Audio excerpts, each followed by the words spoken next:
What's going on, everyone? Welcome back to the show. So I have a very important and good announcement to make when it comes to Social Security. We're going to be talking about the Social Security 2100 Act, and this is a bill that they are trying to reintroduce into the House, so we're going to talk about that in this video. But first off, if you guys can do me a favor, please like the video, subscribe to the channel, hit that little bell notification, and then click all. By clicking all, you'll get notified anytime we post a video. We do daily videos here, so by clicking the bell notification and clicking all, you should be getting updated every day. And just a reminder, if you're not getting notifications, let me know in the comments below, and follow me on Twitter at the TEC Show Live. Okay, so there was a press conference yesterday. Representative Larson, he is the author of this bill, and this is the Social Security 2100 Act. Now, you might have heard of this bill before because it was introduced last year, and because we have a new Congress now, they have to try to introduce it again. I'm going to show you a little bit of the press conference, and then I also want to show you what's exactly in this bill. So we're going to take a look at both of those things. And I know the big question that you're asking, is there an increase in this bill? And there is an increase in this bill. So we're going to go over that. So let me play the clip first, and then we'll come back, and then we'll talk a little bit about it. Here we go. Well, we'll begin as members are coming in. Good morning. I'm John Larson, and I especially want to welcome our esteemed leader, Hakeem Jeffries, Ranking Member Neal, chairs of the Congressional Hispanic Caucus, Asian Pacific, the Democratic Party Communications Committee, New Dems, and chairs of the Task Force on Aging and Families. Also want to welcome our subcommittee members on Social Security as well.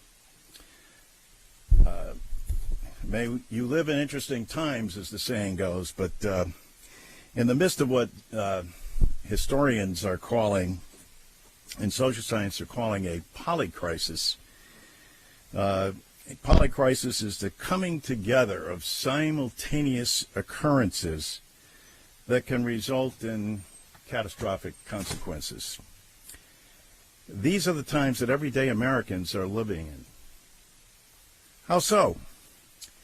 They are experiencing the effects of a global pandemic that has spawned and spurred on a global supply chain crisis, which has set off a global inflation crisis, all of which have been further compounded by the war in Ukraine. And it affects American citizens.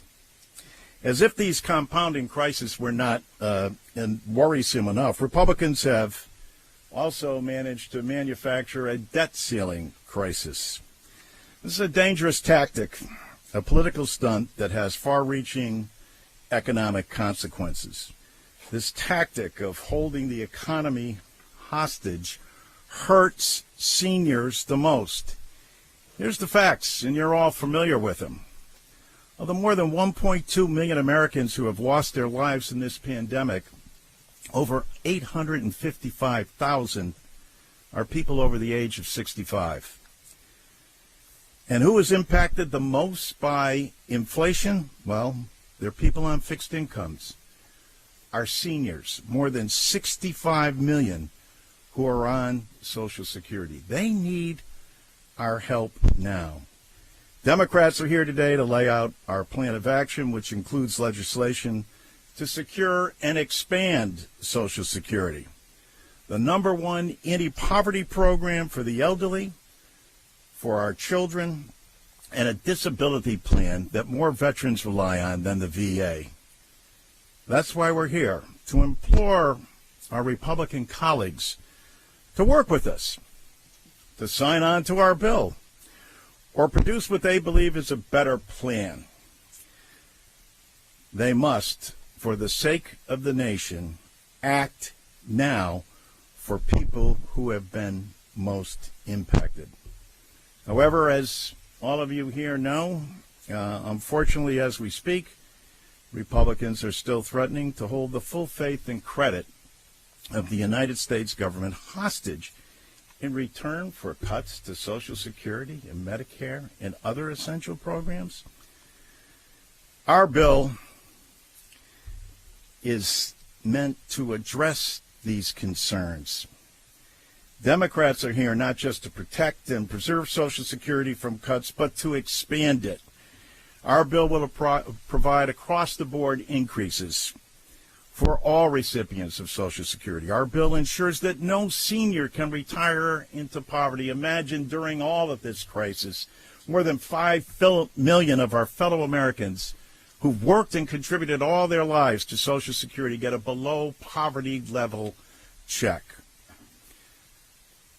Our bill also will fix WEP and GPO and make sure, as the president has called for, that we reform it because of the way it has penalized so many public servants, including teachers and firefighters and police officers. We improve the cost of living adjustment the same way that the AARP has called for it. Cut taxes for more than 23 million Social Security beneficiaries and extend the solvency of the Social Security Trust Fund. And it's paid for by following President Biden's leadership, asking the wealthy who are making over $400,000 who have been exempt to pay their fair share. It also closes the loophole which allows the rich to avoid FICA taxes. And let me be clear, in the midst of this global polycrisis, this bill is also an economic engine as well. In my hometown, the people at Augie and Ray's may not know what a polycrisis is, but they know that the Social Security that people receive goes straight back to local communities and is an economic juggernaut. I want to commend Senators Sanders and Warren for their work on Social Security. I want to thank Senator Blumenthal and Van Hollen for being the Senate sponsors of our bill. I also want to thank the more than 350 advocacy groups that are supporting this bill. Our seniors, veterans, orphan children, disabled are not political bargaining chips. They're people. This is about your mother and father, your brothers and sisters, your neighbors in the community. Democrats are here today to embrace what Franklin Roosevelt started when he signed Social Security into law in 1935, acknowledging at the time that this was the cornerstone, but there was much work left to do. Okay, so that was the Social Security 2100 Act, and those are some of the lawmakers that support this bill. So I want to show you really quickly, and we'll go over, this was in the meeting, they had this right off to the side here, and the shot that I have, the initial shot, didn't have this, but I was able to pull this up. So I want to take a look at exactly the key points of this Social Security 2100 Act. So when we're looking at this, the first thing that they have on this list here is the across the board benefit increase. Okay, so across the board benefit increase. Now, there's a formula that they'll be using in order to do this. So we're not going to, I don't know exactly how much it's going to be. Will it be a $200 raise? That's something no one knows right now exactly how much it would be, but there will be an increase. And then also they want to ensure that no seniors retire into poverty.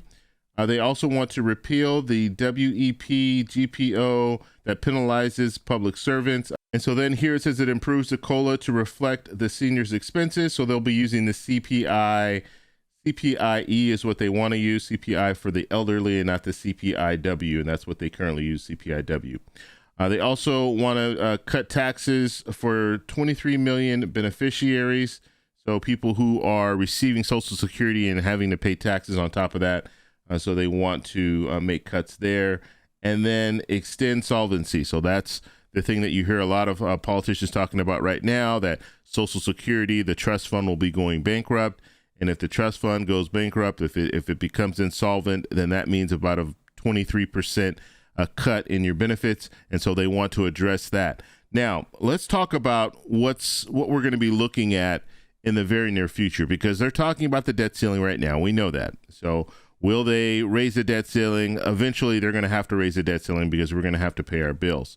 So once we get past that, there are going to be two more things that they're going to be taking up. One will be the budget. Okay, so I know we're talking about cuts already, and that's Speaker McCarthy wanted to tie cuts to the debt ceiling, but then we're also going to be talking about the budget for 2024, and Speaker McCarthy's going to want more cuts when it comes to the budget. So we're going to be going through this all over again just in a couple of months, because September is the last month. That's usually when they really start talking about the budget, because they have to have a budget by October 1st or we'll be in a government shutdown. So that's going to be another 11th hour deal that they're going to have to try to work. But they're also going to be talking about Social Security. And that's why Representative Larson yesterday, he had this press conference, because he wants to start talking about this so you can get at least some type of a bipartisan bill through. Now, all the things that I just talked about, that doesn't mean that they'll automatically be in this bill to reform Social Security. However, some of those things might make it into this bill, and that's the goal there. That's why Representative Larson announced this yesterday. And so we'll have to see what Republicans come up with, because Republicans have not come up with any type of a plan yet. Now, in the Senate, you do have a bipartisan group of senators that are talking about some type of reform for Social Security. So we'll have to see where they go with that. And they've kind of put that on hold right now because of this whole debt ceiling debate. So we're going to have to see where that goes. But the good news is that Representative Larson brought forward his plan. We know that Senator Bernie Sanders has his plan, and Senator Bernie Sanders' plan has a $2,400 raise for Social Security, or the $200 raise per month for Social Security. So we know that plan's out there. We know the Senate, the bipartisan group of senators are trying to put a plan together, and we know that in the House, Representative Larson has his plan. And so that's three plans that have either been introduced or they're currently working on. So we'll have to see what they do in the House, what Republicans do in the House, what kind of a plan do they want to move forward. So just some things to pay attention to. I want to know what you guys think about all this, so let me know in the comments below. If you like this video, please give me a thumbs up. Please subscribe for more, and I'll talk to you in the next one. Bye.